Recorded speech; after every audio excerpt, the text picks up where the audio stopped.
एक बार की बात है, कैलाश पर्वत पर मां पार्वती अपने दिन भर की पूजा अर्चना में व्यस्त थी। तभी उन्हें रावण कैलाश पर्वत की ओर आता दिखाई दिया। पार्वती जी ने शंकर जी से कहा, भगवान, अपने इस भक्त को कैलाश आने से रोक दीजिए, वरना किसी दिन मैं इसे अग्नि में भस्म कर दूंगी। यह जब भी आता है मैं बहुत असहज हो जाती हूँ। यह बात मुझे बिल्कुल भी पसंद नहीं है। आप इसे समझा दीजिए, यह कैलाश में प्रवेश न करे। शिव जी जानते थे कि पार्वती सिर्फ उनके वरदान की मर्यादा रखने के लिए रावण को कुछ नहीं कहती है। वह चुपचाप उठकर बाहर आकर देखते हैं, रावण नंदी को परेशान कर रहा है। शिव जी को देखते ही वह हाथ जोड़कर प्रणाम करता है। प्रणाम महादेव। आओ दशानन, कैसे आना हुआ? महादेव ने कहा, मैं तो बस आपके दर्शन करने के लिए आ गया था महादेव। आखिर महादेव ने उसे समझाना शुरू किया, देखो रावण, तुम्हारा यहां आना पार्वती को बिल्कुल भी पसंद नहीं है, इसलिए तुम यहां मत आया करो। महादेव, ये आप क्या कह रहे हैं? आप ही ने तो मुझे किसी भी समय आपके दर्शन के लिए कैलाश पर्वत पर आने का वरदान दिया है, और अब आप ही अपने वरदान को वापस ले रहे हैं।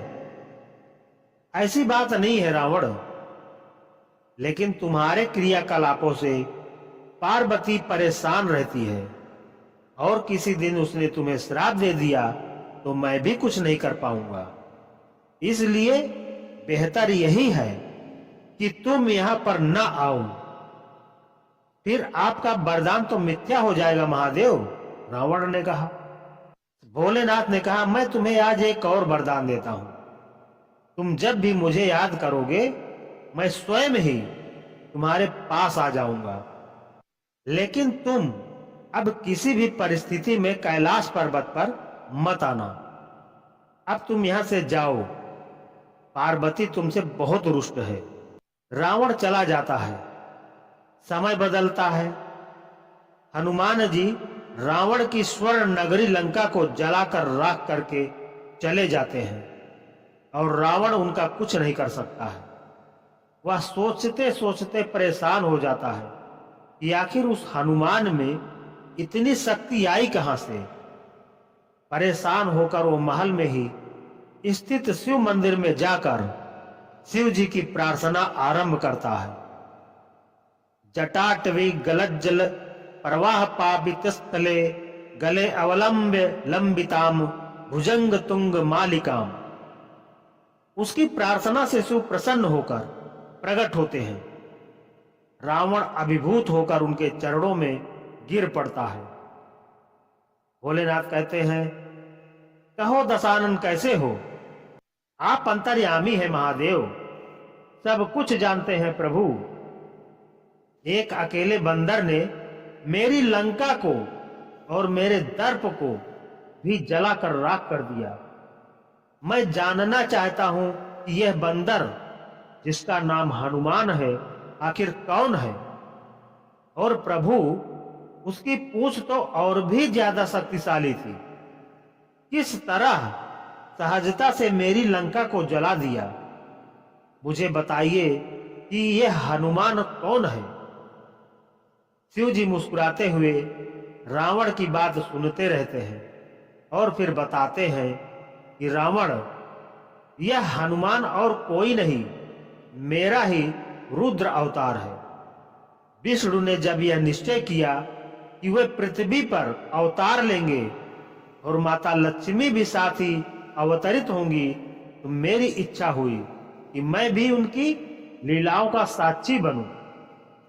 और जब मैंने अपना यह निश्चय पार्वती को बताया, तो वह हट कर बैठी कि मैं भी साथ रहूंगी।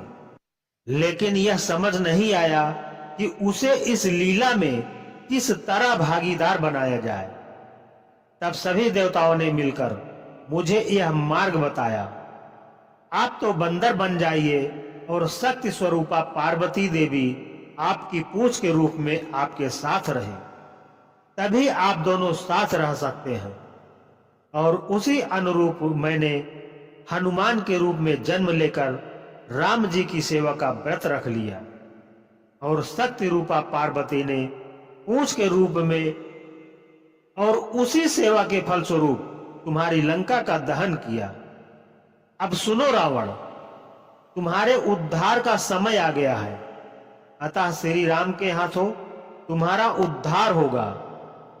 पर मेरा परामर्श है कि तुम युद्ध के लिए सबसे अंत में प्रस्तुत होना, जिससे कि तुम्हारा समस्त राक्षस परिवार भगवान श्री राम के हाथों से मोक्ष को प्राप्त करे और तुम सभी का उद्धार हो जाए।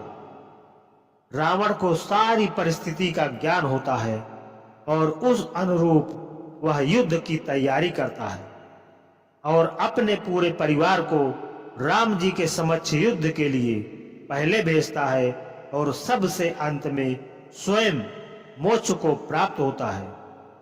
तो दोस्तों, अगर आपको यह कहानी पसंद आई हो तो इस वीडियो को एक लाइक अवश्य कर दीजिएगा और वीडियो को शेयर करके चैनल को सब्सक्राइब जरूर कर लें। धन्यवाद।